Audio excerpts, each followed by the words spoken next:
예, 이제 우리 하나님 말씀 보도록 하죠. 이 아침에 주시는 하나님 말씀은 고린도전서 12장 21절로 27절입니다. 우리 본문 말씀 받으실 때 자리에서 기립하셔서 말씀 받을 수 있기를 바랍니다. 이 시간에 우리 한 절씩 교독하면 좋겠습니다. 21절부터 제가 한 절, 여러분이 한 절 교독하도록 하겠습니다. 눈이 손들어 내가 너를 쓸데가 없다 하거나 또한 머리가 발들어 내가 너를 쓸데가 없다 하지 못하리라.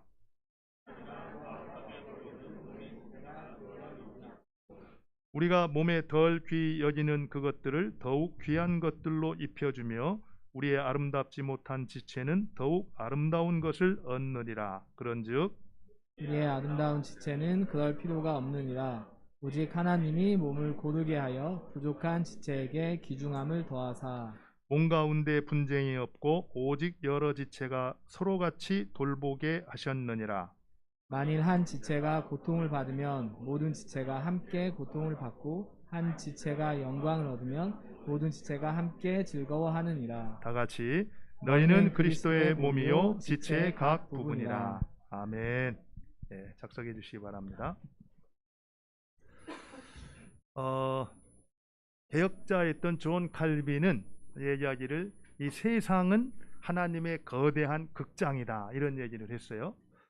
또 셰익스피어도 여러분이 아시는 것처럼 이 세상은 바로 무대요. 그리고 모든 사람은 이 남자와 여자는 배우다 이런 얘기를 했습니다. 그리고 배우는 등장했다 퇴장한다 이런 얘기를 통해서 우리 인생은 연극과 같다 이런 표현을 한 것 같습니다.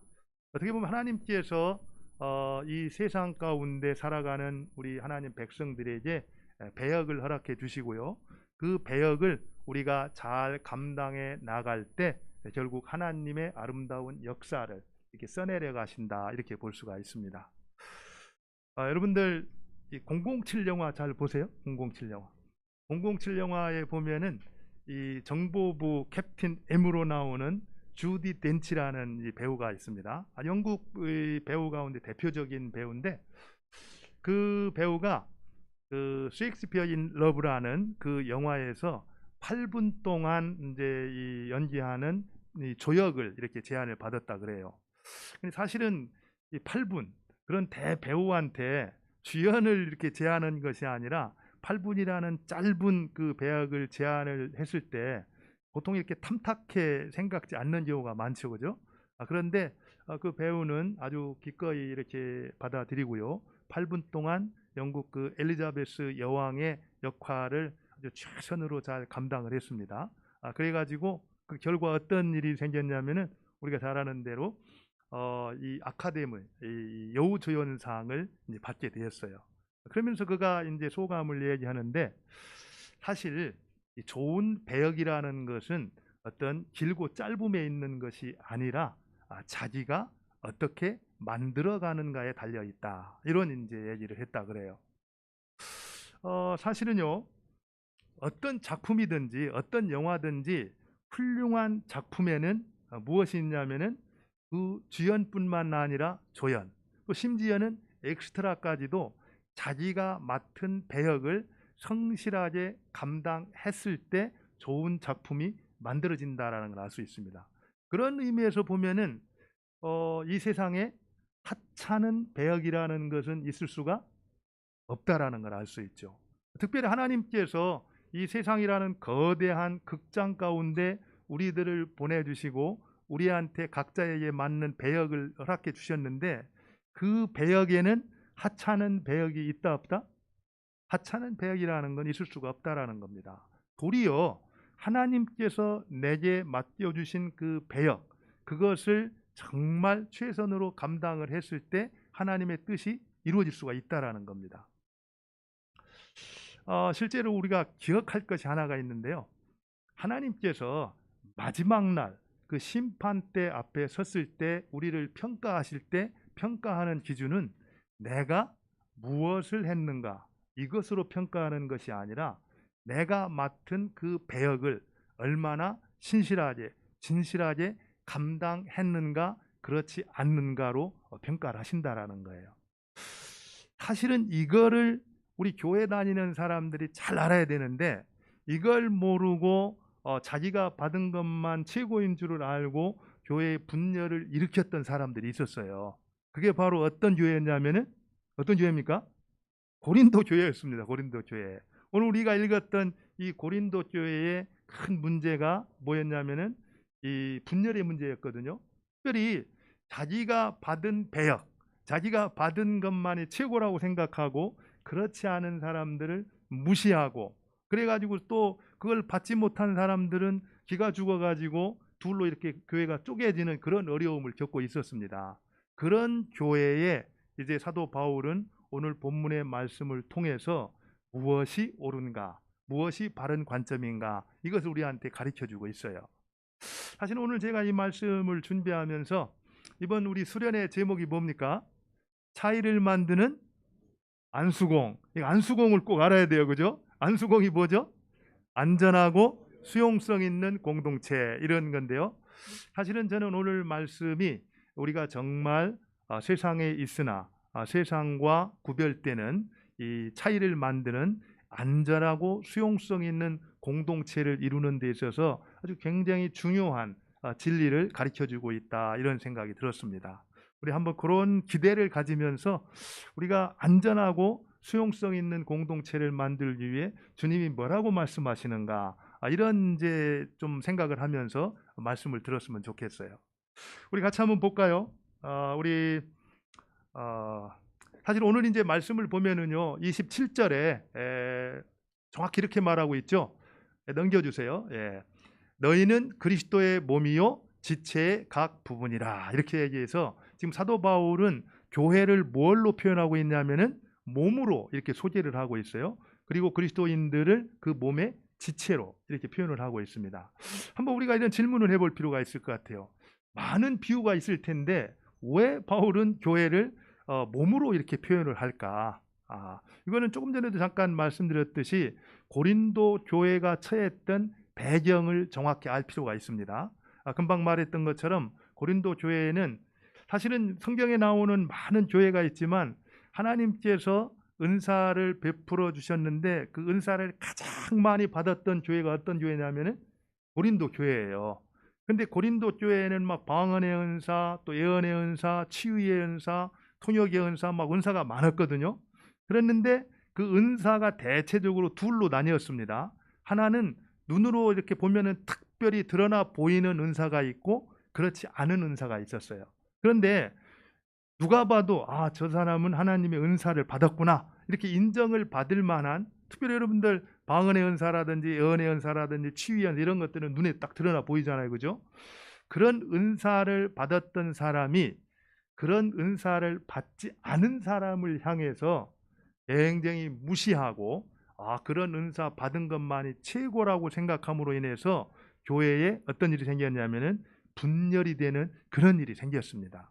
그런 상황에 있던 교회에게 뭔가 가르침을 주고 그거를 바로 시정을 해줘야 되는데 그거를 바로 잡아주기 위해서 가장 적절한 비유가 어떤 비유라는 거예요?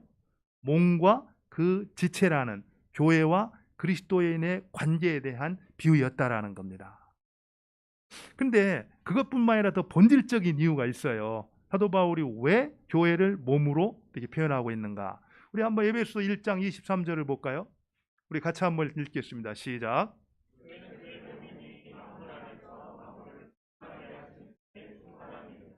예, 교회는 그의 몸이니 분명히 몸이라고 이제 그 표현하잖아요. 근데 그 다음에 만물 안에서 만물을 충만케 하시는 이의 충만함이라. 이게 무슨 얘기인지 잘 모르겠죠? 뭐 이게 무슨 애매하게 한 것 같아요, 그죠? 근데 자세히 보면은 분명하게 알 수 있어요. 잘 보세요.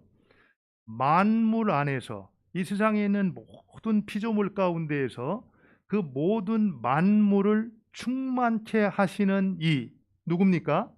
하나님 예수 그리스도잖아요. 그분의 충만이 뭐라고요? 교회다 이런 얘기입니다. 다시 말하면은 우리가 눈에 딱 보이지는 않지만 그 교회는 무엇으로 가득 차 있다라는 거예요? 예수 그리스도로 충만해 있다, 가득 차 있다 이걸 말하고 있는 겁니다. 근데 보통 우리가 충만한이라는 이 얘기를 할 때는 우리는 항상 정량적으로 어떤 양으로 이렇게 이해하는 습관이 있는데, 사실 성경에서 이 충만한이라는 것은 통치와 지배를 의미합니다. 그렇기 때문에 만물 안에서 만물을 충만케 하시는 이의 충만이다, 이거를 조금 더 이렇게 달리 표현을 하면은요, 만물 안에 계시면서 만물을 온전하게 다스리시는 그 다스리시는 이의 온전한 통치, 이렇게 이야기하면은 더 이제 이 이야기가 쉽다라는 거예요. 다시 말해서 교회라는 것은 어떤 공동체냐? 하나님께서, 특별히 예수 그리스도께서 그 안에 충만히 거하시면서 그 바로 하나님 나라, 하나님의 뜻을 따라서 온전히 다스리시고 통치하시는 그런 공동체다, 이거를 이제 말하고 있다라는 거예요. 이렇게 말하면 조금 여러분들이 명확하지 않을 것 같아서 얘기를 하면은요, 이엠 바운즈라는 사람은 이런 얘기를 했어요. 세상은 좋은 방법을 찾고 있지만 하나님께서는 좋은 사람을 찾으신다. 사람이 하나님의 방법이다, 이런 얘기를 했거든요. 근데 지금 바울은 이 말씀을 통해서 만물 안에서 만물을 충만케 하시는 이의 충만이다, 이 말씀을 통해서 교회가 하나님의 방법이다, 이 얘기를 하고 있는 겁니다. 무슨 얘기냐면은 하나님께서는 바로 교회를 통해서 우주 만물의 구속과 회복이라는 그 하나님의 뜻, 그 목적을 성취해 가시길 원하거든요. 근데 바로 그 일을 행하시기 위해서 하나님이 사용하시는 방법은 교회를 통해서 하는 어떤 일이 아니라 교회 그 자체가 바로 하나님의 방법이다, 그 하나님의 전략이다, 이걸 말씀하고 있다라는 겁니다. 이 사실을 통해서 결국 이제 사도 바울은 교회의 사명이 무엇인가, 또 교회가 어떻게 그러한 일들을 감당해낼 수 있는가 하는 것을 이제 소개해주고 있다라는 겁니다. 좀 더 나가서요, 그렇다면은 이 그리스도와 교회와의 관계는 어떤 관계인가, 이거를 한번 더 다시 한번 살펴보죠. 우리 한번 골로새서 1장 18절을 한번 보도록 하겠습니다. 교회와 그리스도는 어떤 관계에 있는가, 같이 한번 살펴보죠. 시작. 읽습니다. 시작. 그는 몸인 교회의 머리시라. 그가 근본이시요 죽은 자들 가운데서 먼저 나신 이시니 이니 친인 만물을 으뜸이 되려 하심이요. 여기 보면은 그는 몸인 교회의 머리시라. 바로 예수 그리스도와 교회의 관계에 있어서 그리스도가 몸된 교회의 뭐가 된다고요? 머리가 된다, 이렇게 얘기를 하고 있습니다. 우리는 머리라는 것을 떠올릴 때 그게 뭘 의미하는지를 잘 알고 있죠. 우리 몸에 있어서 머리라는 것은, 머리에는 뭐가 있습니까? 뇌가 있잖아요, 그죠? 바로 이 머리라는 것이 그래서 의미하는 것은 뭘 말하냐면은 바로 그 머리가 온 몸을 주관하고 지배한다라는 것을 우리가 알 수가 있습니다. 특별히 예수님께서 교회의 머리가 되신다, 이 얘기를 통해서 우리가 알 수 있는 것은 교회는 누구의 지배와 다스림을 받는 곳이라는 거예요? 예수님의 지배와 다스림을 받는 곳이다, 이걸 이제 알 수가 있습니다. 그런데 왜 바울은 이 사실을 이제 그 표현을 강조하고 있을까를 생각을 해봐야 됩니다. 사실은 이 교회의 어떤 구조를 얘기하면서 몸과 머리로 이제 얘기를 하고 있잖아요.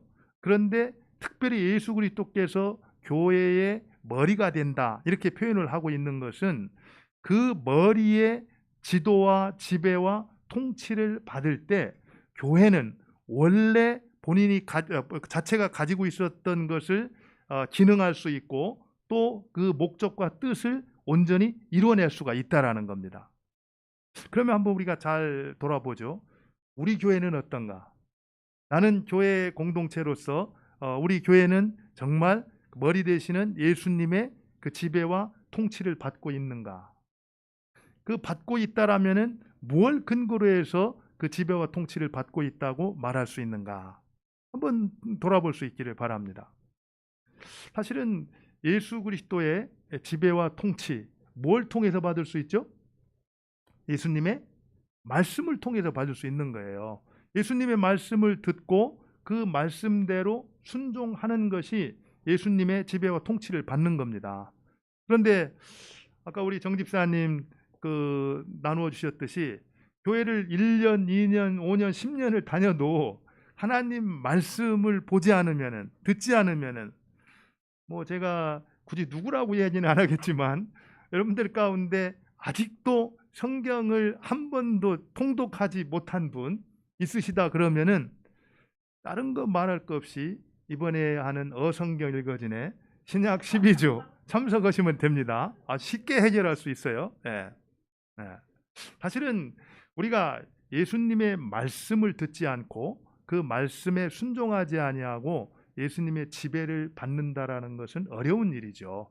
그런 의미에서 원점으로 돌아가는 게 좋습니다. 우리 교회가 주님이 기뻐하시는 교회, 그런 공동체가 되기를 원한다면은 먼저 내가 그런 공동체가 열심히 돼야 되겠다, 이게 아니라 말씀으로 돌아가는 겁니다. 하나님 말씀에 순종하는 것이 우리 공동체가 주님이 기뻐하는 공동체가 되는 길이에요. 근데요, 그것으로 끝나지 아니하고 이제 머리와 그 몸의 관계는 그리스도와 교회의 관계잖아요. 근데 이번에는 바로 몸과 그리스도인들과의 관계를 소개를 해줘요. 다시 말해서 교회와 그 지체들과의 관계. 그 내용이 이제 21절부터 26절까지 나오는데 우리 잠깐 한번 보도록 하죠. 22절을 같이 한번 읽겠습니다. 시작.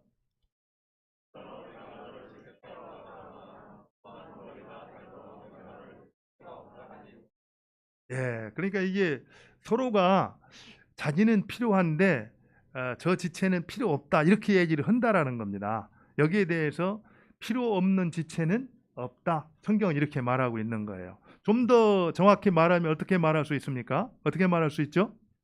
우리가 보통 그런 얘기잖아요. 나 없이는 너 못 살고 너 없이 나 못 산다. 이 교회 안에서 서로 지체가 그런 관계라는 겁니다. 우리 졸리기도 한데 한번 해볼까요, 같이? 나 없이는 너 못 살고 너 없이 나 못 산다. 바로 이게 조금 촌스러운 표현이지만 이 21절이 그 말이에요. 고린도 교회 안에는 자기만 아주 굉장히 현저한 두드러지는 은사를 가지고 있기 때문에 나는 필요한데 저 지체는 필요 없다라고 생각하는 그런 생각들, 그런 관점들, 사실 이런 것들이 당시 헬라 어떤 문화의 관점이었어요. 그런 상황에서 바울은 그게 아니다, 서로 다 필요하다, 이렇게 이제 말씀으로 강조하고 있다라는 겁니다. 그뿐 아니에요. 22절을 같이 볼까요? 22절 같이 읽겠습니다. 시작. 그뿐 아니라 더 악하게 보이는 몸의 지체가 도리어 요긴하고. 예, 그뿐 아니라 더 약하게 보이는 몸의 지체가 도리어 뭐라고요? 요긴하다. 제가 이런 얘기를 했더니 우리 아들이 요긴하다가 무슨 뜻이냐고 이렇게 물어보는데 약간 더 중요하다는 뜻입니다. 사실 우리가 이렇게 교회 안에서 이 부분을 좀 명확히 하는 게 좋을 것 같아요. 우리가 교회 생활을 하다 보면은 교회에서 주목받는 사람이 있잖아요, 그죠? 또 인정받는 사람들이 있어요. 또 그런 데 비해서 주목받지 못하고 인정받지 못하는 약한 지체들이 있습니다.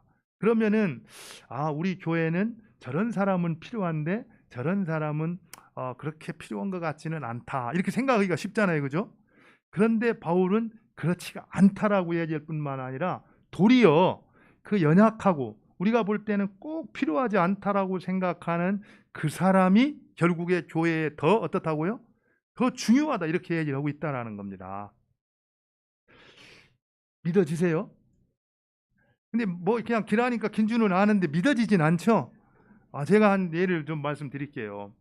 사실은 우리 교회가 이제 처음 시작할 때부터 이주민을 품는 이 선교적 교회, 이런 제목을 가지고 이제 시작을 했잖아요. 그러다가 이제 유학생들이 교회를 찾아오기 시작을 했어요. 그러던 가운데 우리가 잘 아는 대로 우리 황카이 형제가 어느 날 저한테 전화를 해가지고, 형제가 보통 뭐 부탁 잘 안 하거든요. 근데 그날은 전화해서 목사님 아파요, 이렇게 얘기하는 거예요. 그래서 그 어디야 그랬더니 기숙사예요. 그러는 거예요. 그래서 이제 그럼 내가 가마. 그러고선 가서 이제 보니까 이제 굉장히 이제 막 반죽음이 된 거예요. 그래서 이제 병원으로 옮겼는데 세브란스 병원에 이제 가서 검사를 해보니까 급성 췌장염에 걸린 겁니다. 그래서 막 가서 몰핀을 3대를 맞았는데도요, 끄떡없습니다. 이게 너무 심해가지고. 그래서 굉장히 힘든 상황인데, 우리가 다 아는 일입니다. 우리 공동체가 그런 어려움을 당했을 때 우리 식구들이 정말 마음을 같이해서 형제를 이렇게 격려하고 도왔어요. 어떤 분들은 찾아오셔서 밤새 이렇게 잠잘 때 옆에서 잠을 자면서 간호도 해주시고, 또 해간 어떤 분들은 어떤 물질로, 사실은 그때 우리가 아는 대로 보험이 이렇게 안 돼가지고 상당한 비용이 이렇게 나왔어요. 그래서 혼자 감당하기가 어려운 상황이었는데 우리 식구들이 한 분은 100만 원, 뭐 200만 이렇게 쭉 해셔가지고 해간 우리가 어쨌든 그 일을 잘 감당을 했습니다. 근데 문제는 감당을 하고 난 다음에 이제 결과였어요. 그 형제가 이제 퇴원을 하는데 뭐라고 말을 했냐면은, 목사님, 전에는 예수님에 대해서 머리로 이해만 이렇게 됐었는데 이제는 마음으로 느껴집니다. 이렇게 얘기를 하면서 세례를 받고 이제 하나님의 자녀가 되는 이제 그런 일들이 있었잖아요. 근데 그뿐 아니라 우리 성도들 가운데에도 그런 제가 얘기를 들었습니다. 아니, 우리가 이주민을 품는 선교적 교회다라고 말만 했는데 도대체 하는 게 뭐야? 그런 생각을 했었는데 그 일을 경험하면서 참나 우리 교회가 자랑스럽다, 너무 귀하다, 이런 이제 이 반응을 보인 분들이 있습니다. 그뿐만 아니라 교회 공동체 밖에서 이런 소식을 들으면서 조금 교회와 이렇게 거리를 두고 있던 분들이 다시 교회 공동체 안으로 들어와서 함께 교회를 섬기는 그런 일들이 이제 일어나기도 했습니다. 이런 것들을 보면은 교회 안에 어떤 연약한 형제, 어떤 그런 문제가 우리한테 짐이 되고 필요 없는 게 아니라 도리어 그런 형제를 통해서, 그런 연약한 지체를 통해서 우리 교회의 연약한 것들을 온전하게 세워가시는 그 하나님의 놀라운 계획과 뜻이 있다라는 겁니다. 그렇기 때문에 우리의 관점으로, 당시 로마 헬라의 관점으로 그 고린도 교회를 본 것이 아니라 사도 바울은 하나님의 계획 가운데 하나님이 교회를 어떻게 세우셨는가, 그 구조를 어떻게 만들었는가, 그 사실을 정확히 보고 교회를 볼 때 바른 접근이 가능하다, 이걸 이제 우리한테 설명하고 있는 겁니다. 그러면서 어떻게 말하냐면은 연약한 지체를 더 귀히 여기고 잘 돌보라고 얘기를 해요. 한번 그 다음 구절 볼까요? 23절 한번 보겠습니다. 같이 읽습니다. 시작. 우리가 덜 귀히 여기는 그것들을 더 귀한 것들로 입혀주며 우리에게 아름답지 못한 지체는 더욱 아름다운 것을 얻느니라. 그런즉, 그 다음에 읽죠. 우리의 아름다운 지체는 그럴 필요가 없느니라. 오직 하나님이 몸을 고르게 하여 부족한 지체에게 귀중함을 더하사.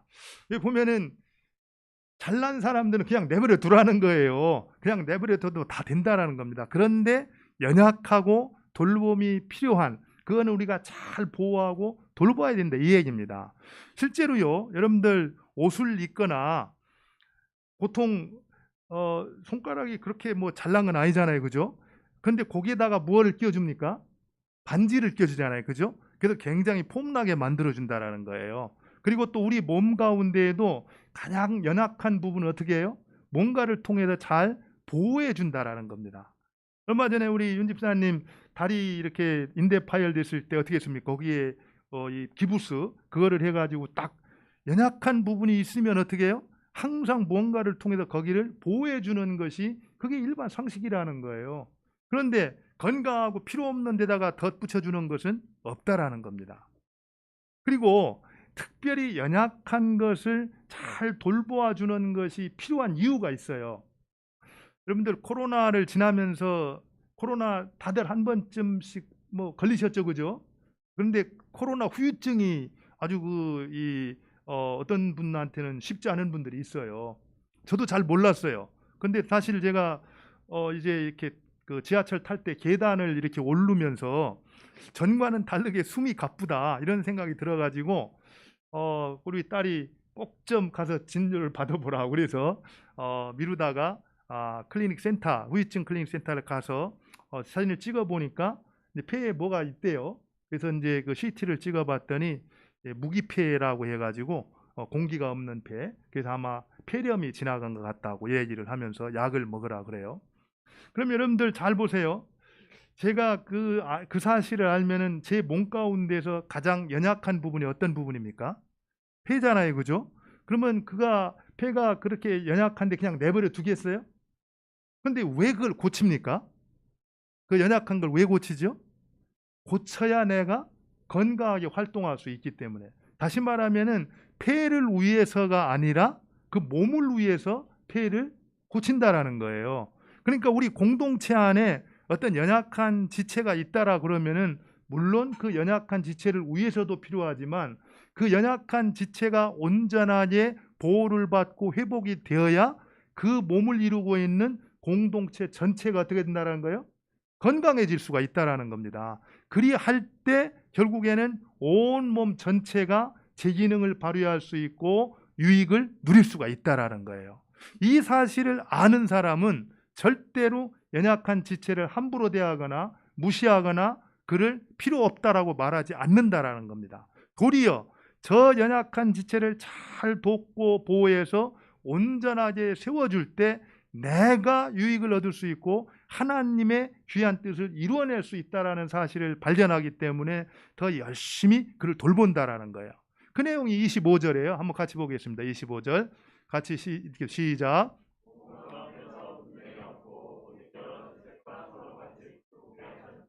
26절.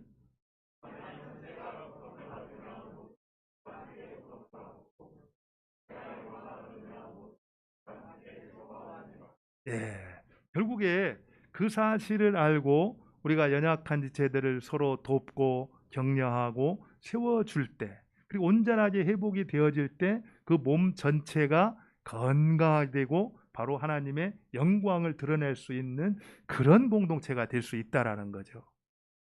저는 오늘 이제 이 말씀을 이렇게 생각을 하면서 결론적으로 좀 나누고 싶은 게 결국 너희는 그리스도의 몸이요 그 몸의 지체라고 있잖아요. 그럼 이게 뭘 말할까? 그렇게 생각을 할 때 딱 한 가지가 떠올랐어요. 그리스도의 몸이다. 그 얘기는 결국 우리 교회를 통해서 누가 드러나야 된다라는 거예요? 예수 그리스도가 드러나야 된다라는 겁니다. 그리스도의 몸인데 그리스도를 볼 수가 없다라고 한다면 그건 교회가 아니죠. 그런 의미에서 바로 교회를 통해서 예수님을 볼 수 있도록 하는 거 그것이 가장 포인트다 이런 생각을 했어요. 그래서 우리가 한 말씀 한번 보고 마무리하면 좋을 것 같아요. 한번 보죠. 우리 요한복음 13장 34절 35절 같이 읽겠습니다. 시작.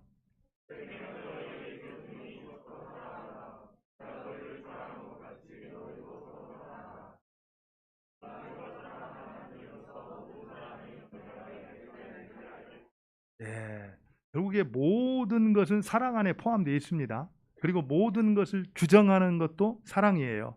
그렇기 때문에 결국 서로 사랑하는 것 이것이 하나님께서 기뻐하는 안전하고 수용성 있는 공동체를 만드는 핵심이라는 거죠.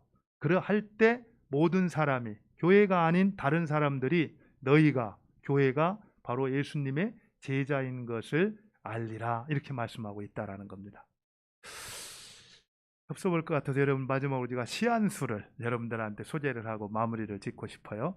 우리 함석헌 선생님이 쓴 그대는 그런 사람을 가졌는가 하는 시거든요. 우리 한번 시를 한번 이렇게 좀 보도록 하겠습니다. 제가 한번 읽을까요? 말리길 나서는 길 처자를 내맡기고 마음 놓고 갈 만한 그 사람을 그대는 가졌는가?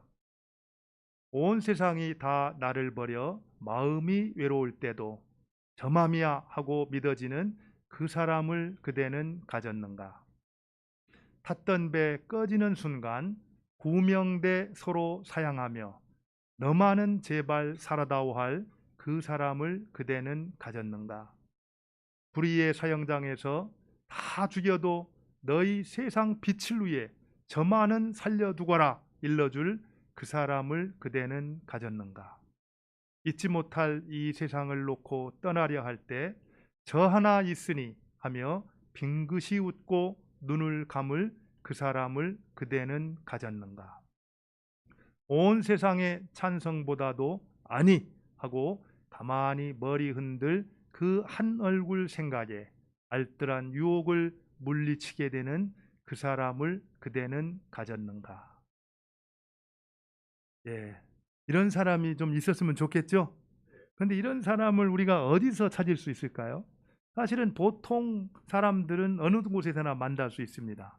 근데 정말 참된 진짜 친구는 어디서 만날 수 있어요? 진리 안에서 만날 수 있습니다. 특별히 자기보다 우리를 사랑하시기 때문에 우리를 위해서 자기의 목숨까지 내어주신 그 십자가의 사랑을 경험한 사람들만이 그런 사람을 가질 수가 있다라는 거예요. 그런 의미에서 우리 공동체 안에 서로가 서로에게 그런 사람이 되어줬으면 좋겠습니다. 그래서 우리가 그런 사람을 다 가질 수 있기를 바랍니다. 그리할 때 틀림없이 우리 교회는 안전하고 수용성 있는 공동체가 되어서 이 세상에서 외로워하고 힘들어하는 많은 사람들에게 축복의 통로가 되어질 수 있으리라고 믿습니다. 그와 같은 은혜가 우리 모두에 있기를 바랍니다. 우리 같이 한번 기도하죠. 오늘 말씀을 생각하면서 기도하도록 하겠습니다. 하나님, 그렇습니다.